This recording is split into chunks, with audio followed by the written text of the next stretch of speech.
Dans l'actualité de ce mercredi, accident mortel à Yoff, le conducteur et le propriétaire du camion condamnés à 6 mois de prison et 56 000 francs d'amende.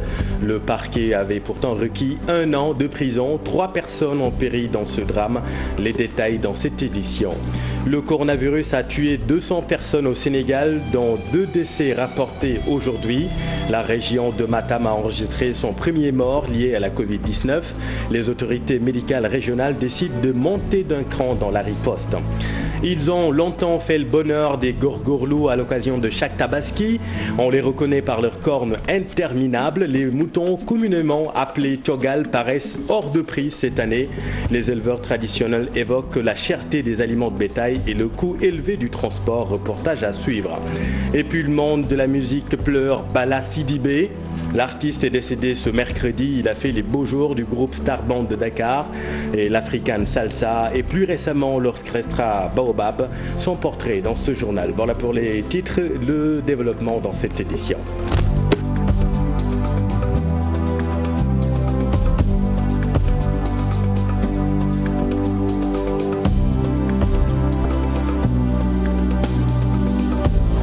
Mais d'abord, 1 mort et 22 blessés. C'est le bilan de 2 accidents survenus cet après-midi sur l'autoroute Ila Touba.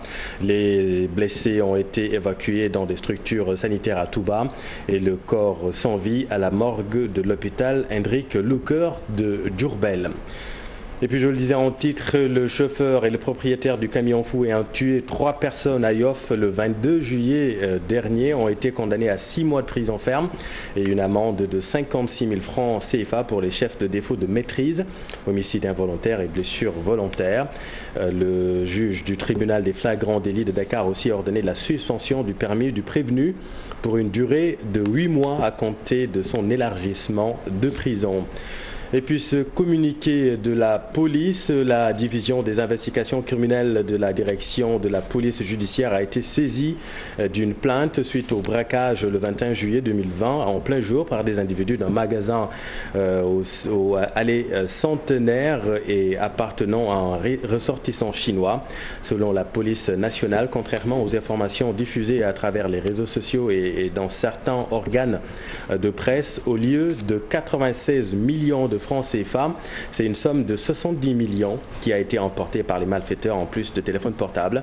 Selon la police, toujours, les investigations en cours pour le moment ont permis l'interpellation du cerveau de la bande qui est un ex-agent radié des cadres de la police et un de ses acolytes. On en vient à la situation épidémiologique du jour. Je vous le disais, 200 personnes ont succombé à la Covid-19 au Sénégal. 2 décès et 156 Covid+ sont rapportés aujourd'hui. À Matam, les autorités médicales ont décidé de monter d'un cran dans la riposte suite au premier décès lié à la Covid-19 enregistré dans la région. Les autorités ont enclenché aussitôt une distribution de masques dans la ville de Ourossogui. La sensibilisation est portée par les organisations communautaires. Voyons tout cela avec Ali Bandelian. Au moment où l'on constate la recrudescence des cas de la Covid-19, la région de Matam enregistre son premier décès. Un jeune homme en provenance de Thiès qui avait porté à 12 le nombre de porteurs du virus. En cette veille de Tabaski, où l'on semble négliger visiblement les mesures barrières, une grande offensive est lancée à Ourossogui. Tant soit peu, pouvoir apporter donc notre contribution à la lutte contre le coronavirus en distribuant un lot de 1000 masques et presque donc 500 gels donc pour participer justement à cette œuvre communautaire. Il s'agit pour nous d'impulser quelque chose pour dire que le combat n'appartient pas simplement au gouvernement. Le combat, c'est le combat de nous tous, c'est le combat de tout le monde et que tous les bonnes volontés qui peuvent vraiment aider la population à donc se prémunir donc, contre cette maladie, qu'ils n'ont qu'à le faire. Donc le mouvement Dental Sogui. Face à la menace, le préfet du département ferme son bureau pour descendre sur le terrain, soutenir les actions des éléments de la gendarmerie et porter la bonne parole. Il y a eu un regain de contamination au niveau de la région de Matam. Et au niveau du département de Matam, nous nous sommes réveillés avant-hier avec 8 cas. Hier, nous avons enregistré le premier décès de la région. C'est quand même suffisant pour s'émerveiller et s'inquiéter de la situation et de la propagation du coronavirus au niveau du département de Matam. C'est un sursaut aujourd'hui des membres du comité départemental de gestion des épidémies qui sont descendus à Ourossogui pour distribuer des masques et accompagner la répression de la gendarmerie. À quelques heures de la Tabaski, la menace est bien présente à Matam où à l'heure actuelle, 11 malades porteurs de la Covid-19 suivent leur traitement.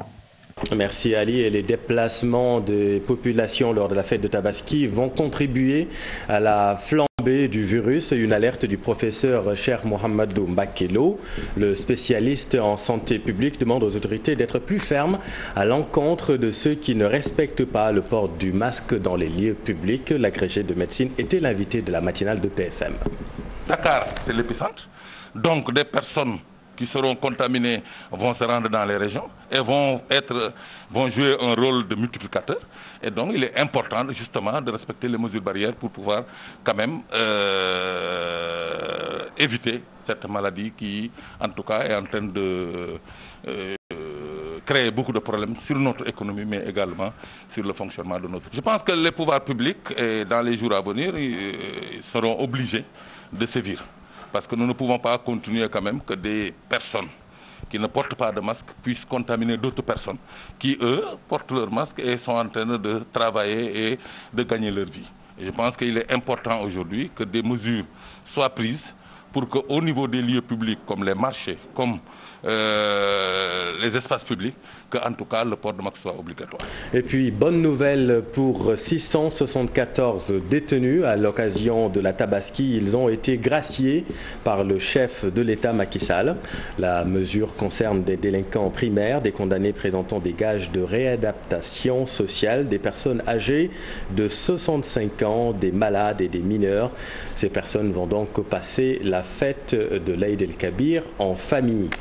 Et restons justement avec la Tabaski, des cornes interminables, chétifs, voire squelettiques. Les moutons appelés communément tchogal ont pourtant fait longtemps le bonheur des gorgorlous, ce qui ne sera pas possible cette année. Vendu par les bergers traditionnels, il faudra débourser plus de 100 000 francs CFA pour s'en acquérir. C'est parce que le prix des aliments de bétail et le coût du transport sont élevés selon les éleveurs. Regardons ce reportage de Maïmouna Ndiaye et Pape Sangoune Mbaye. En quittant son domicile, il avait un budget de 80 000 francs CFA pour l'achat d'un mouton. Une fois dans ce point de vente, la réalité est tout autre. J'ai fini de faire le tour du site, mais je déplore la cherté des moutons. La plus petite bête coûte pas moins de 100 000 francs. Moi, par exemple, je suis obligé d'aller jusqu'à Khombol pour espérer trouver mieux. Le vendeur de moutons tente d'expliquer les raisons qui ont occasionné la rareté des troupeaux des bergers traditionnels, communément appelés tchogal. Les clients aussi, il faut oser le dire, ils ne proposent pas des prix raisonnables. Il oublie parfois que les dépenses sont chères. Le transport du bétail est une charge à prendre en compte, en plus des tracasseries sur les routes. 400 000 ou 500 000 francs, rien que pour le transport sans compter les autres frais. C'est énorme. C'est pourquoi cette année, les prix risquent d'être plus élevés.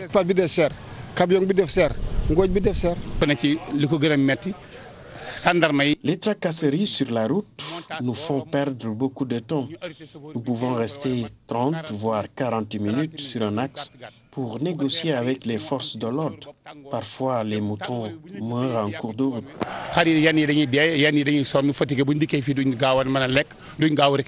Ces éleveurs viennent généralement du Ferlo et du Fouta.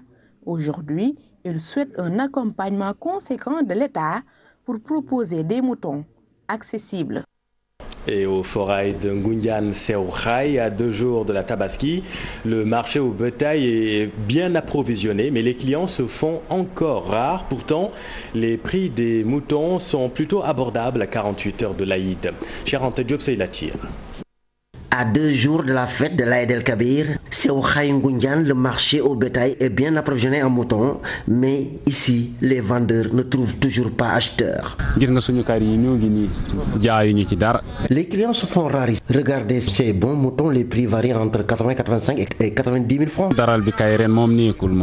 Les prix des moutons sont en baisse, se réjouit Malik Sissé, venu acheter un bélier avec ses amis. Je l'ai acheté à 100 000 francs. C'est un bon mouton. Ce sont des moutons qu'il vend à Dakar à 140 000 ou bien à 150 000.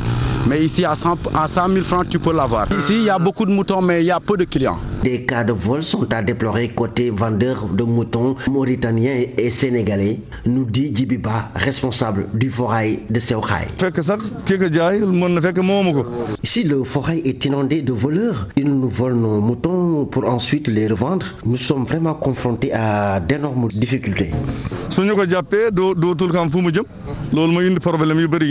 Aujourd'hui, le constat est que tous les forails de Seokhai en passant par Toubatoul, champ des courses caisses, sont bien approvisionnés. Et cela commence à avoir un impact sur les prix. Et il est par exemple possible d'avoir un bon mouton à moins de 100 000 francs.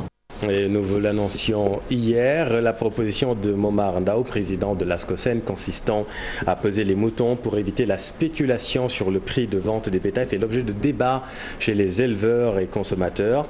Pour certains vendeurs, le pesage n'est pas applicable sur le bélier au moment où des éleveurs soutiennent plutôt le contraire. Reportage Mohamed Samb et Youssef Barro. Quelques mots pour échanger, un marchandage pour juger les prix. Entre ces deux hommes, le courant passe. Cet homme venu chercher un bélier apprécie l'idée du président de l'ASCOSEN qui propose le pesage des bêtes pour freiner la spéculation. Il y a beaucoup de genres aussi, de races par rapport au mouton. Donc est-ce que le mouton Bali aura le même prix du kilogramme que le mouton simple? Ça aussi, il faut le savoir. Et comment aussi le kilogramme va être homologué? Parce que souvent ici, c'est des spéculations en matière de moutons. Donc il faudrait en amont aussi qu'on puisse définir vraiment le prix du kilogramme. Même son de cloche, c'est cet éleveur qui martèle que le pesage des moutons ne peut pas lui profiter. Par rapport à comme Guinard, nous Contrairement au poulet, le pesage n'est pas applicable sur le mouton. Il faut aussi déterminer le prix du kilogramme. Sinon, on risque de brader le bélier. L'ambiance est conviviale dans cet enclos. Baïfal, le gérant. Pour lui, la pesée va participer à la facilitation de la vente de moutons. Ça peut arranger les éleveurs, ça peut arranger aussi les clients. Parce que le prix, ça dépend du mouton. Parce qu'il y a des moutons qui peuvent coûter jusqu'à 300 000, il y a des moutons qui peuvent coûter 100 000. Parfois, les clients viennent demander un mouton qui peut coûter 300 000, ils te payent 100 000 francs. Mais si on posait, ça n'allait pas se passer comme ça.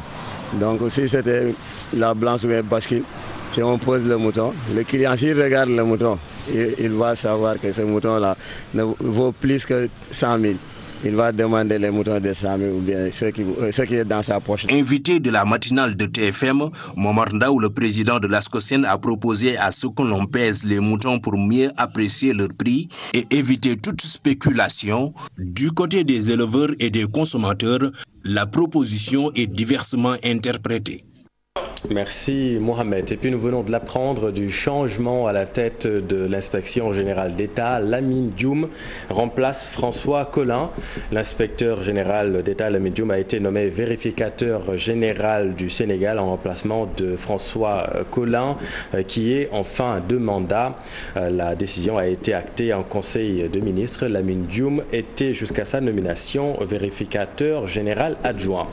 Et puis parlons de cette descente de la direction de la surveillance et de la conservation des sols au parc des ports de Buntu Pekin Yadar. C'est pour procéder au déguerpissement de la porcherie. Il s'agit de 300 enclos au total. Les victimes dénoncent le mode opératoire des autorités qui les oblige à quitter sans indemnisation. Ces acteurs de la filière porcine réclament un site de recasement. Habib Faye, mot de job. Dans un enclos, le propriétaire s'active pour sortir ses porcs avant que l'engin en position entre en action. Nous allons acheter des porcs pour venir engraisser et revendre ça. C'est-à-dire notre argent circule à l'intérieur du pays. À un moment donné, on a reçu une sommation de déguerpir datant du 11 juin 2020, une sommation de déguerpir pour 1 mois. C'est une véritable course contre la montre qui est engagée pour mettre à l'abri les porcs. L'éleveur sort son bétail et l'engin entame la démolition sous la supervision des gendarmes.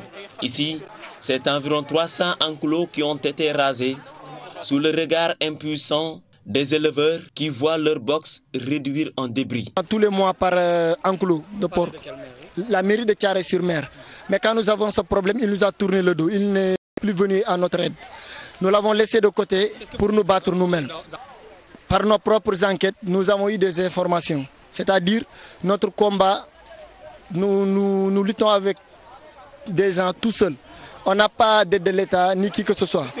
Pour leur réinstallation, un site de recasement situé à Tivaouane Peulh a été proposé par les autorités. Ce lieu n'est pas propice pour nous. D'ailleurs, même c'est trop loin et on n'a pas de véhicules pour nous déplacer jusque là-bas, à Tivaouane Peulh.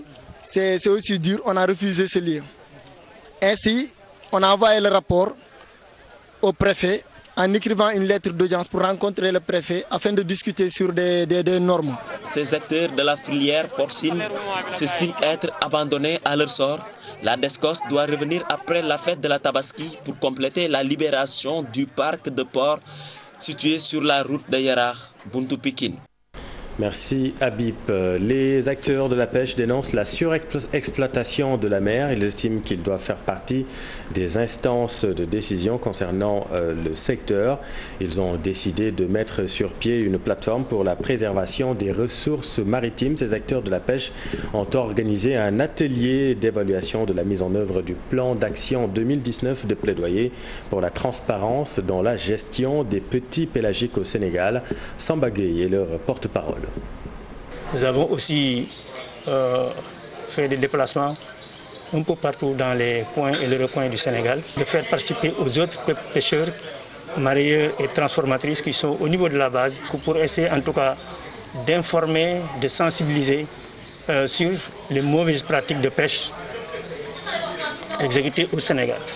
Par rapport à la pêche industrielle et à la pêche artisanale, il y a des pratiques prohibées que l'on utilise pour essayer en tout cas de faire disparaître une bonne partie des espèces que nous voulons, en tout cas des espèces qui nourrissent la population.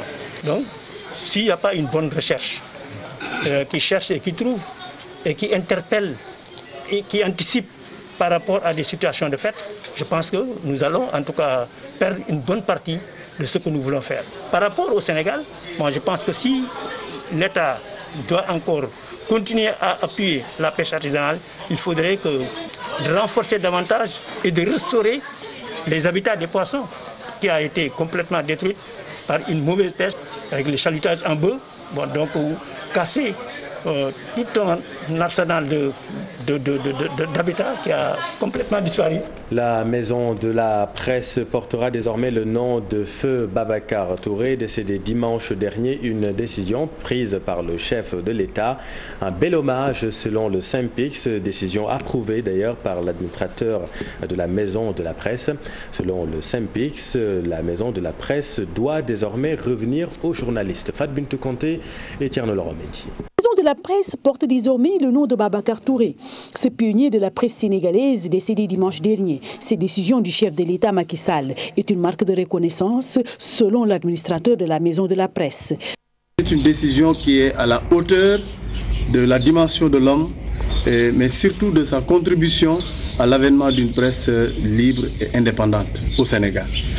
Et je fais partie de ceux qui croient fondamentalement que Babacar Touré doit être offert en exemple, doit inspirer les jeunes générations. C'est un modèle de courage, d'engagement, mais surtout de probité. Hommage ne peut être plus normal, selon le syndicat des journalistes, le SYNPICS, au regard de ce que l'homme a fait pour la presse sénégalaise. L'hommage ne peut pas être plus beau que de baptiser la maison de la presse du nom de Babacar Touré. Au regard de tout ce qu'il a représenté pour la corporation des journalistes, mais également au regard des valeurs qu'il a prônées toute sa vie durant, valeurs qui font le fondement de la pratique du métier de journaliste. Et pour Bamba Kassé, c'est bien beau que cette maison de la presse porte le nom de cet illustre journaliste, mais pour que cela ait un sens, il faudra que les journalistes s'y retrouvent, surtout dans la gestion. Ce n'est qu'un pas, parce que le plus important pour nous, pour lui, Babacar Touré, qu'Allah l'accueille dans son paradis et fasse paix à son âme, ce n'est pas qu'on donne son nom à la maison de la presse, mais c'est que la maison de la presse soit une maison de la presse. C'est-à-dire que dans le landerneau ouest-africain, dans le landerneau africain même, le Sénégal est le seul pays qui gère de façon directe sa maison de la presse. Or, la maison de la presse, c'est un espace de liberté. C'est un espace de liberté et cela devrait se sentir dans son style de gouvernance, mais également dans son style d'administration. La décision de baptiser la maison de la presse au nom de Babacar Touré a été annoncée par le chef de l'État au moment de présenter ses condoléances à la famille du défunt Angaparou. Merci Fat Bintou. Et puis je vous le disais en titre, la musique sénégalaise est en deuil. Bala Sidibé, musicien à l'orchestra Baobab, est décédé ce mercredi 29 juillet. L'artiste a fait les beaux jours du Star Band de Dakar, de l'African Salsa ou encore de l'orchestra Baobab. Il était aussi un auteur et compositeur adepte de la musique afro-cubaine, un style qui lui a permis d'ailleurs de faire le tour du monde. Ibou Diouf.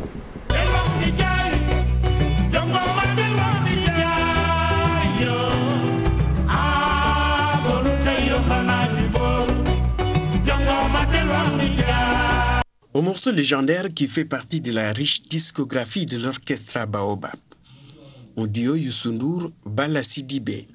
Beaucoup de ses pairs l'appelaient El Maestro. L'artiste était chanteur, musicien et timbalier. Aujourd'hui, avec sa disparition, la musique sénégalaise est en deuil.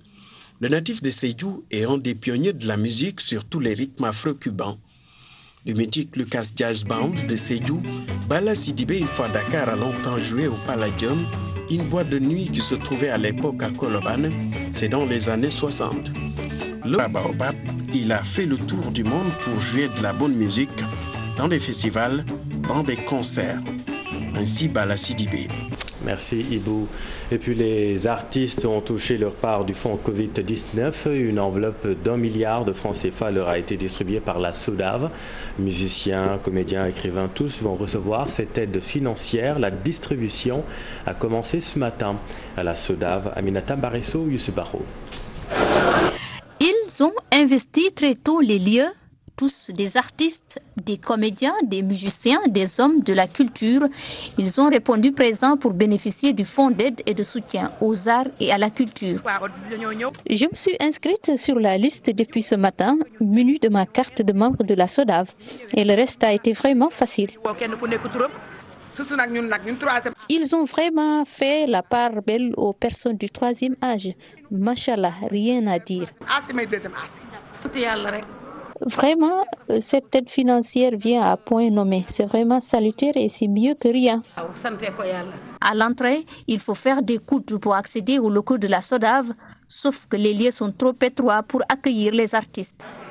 Je déplore l'organisation. Vous avez vu cette foule à l'entrée. Difficile de respecter les mesures barrières.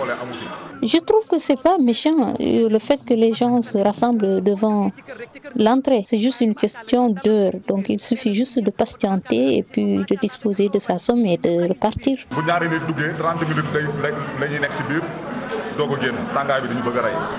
Des artistes contents de recevoir ce soutien financier dans ce contexte de coronavirus et en cette période de Tabaski. Alhamdulillah, cette somme peut vraiment contribuer à l'achat du mouton pour la Tabaski. Vous savez, la pandémie coronavirus a occasionné des conséquences économiques énormes, surtout chez les artistes. Donc, le fait de disposer de ce fonds aidera à la charge familiale. Je dois recevoir 125 000 francs à titre individuel.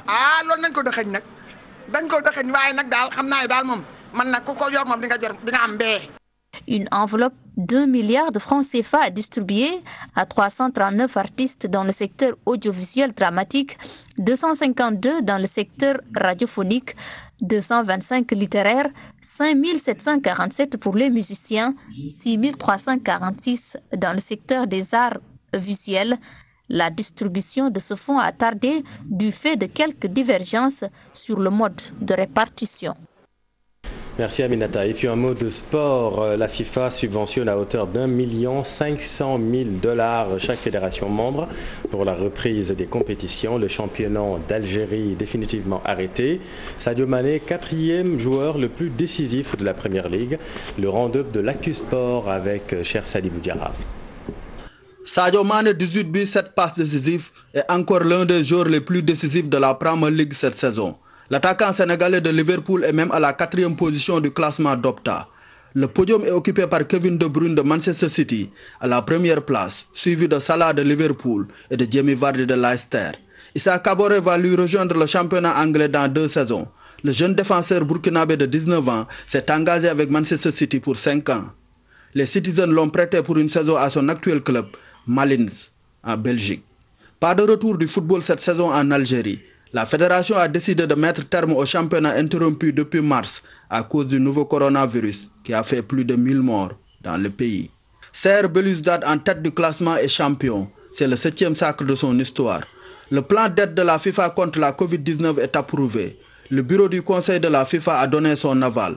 Chacune des 211 associations membres va recevoir une subvention de solidarité d'1 500 000 $ pour atténuer les pertes financières dues à la pandémie et permettre la reprise des compétitions.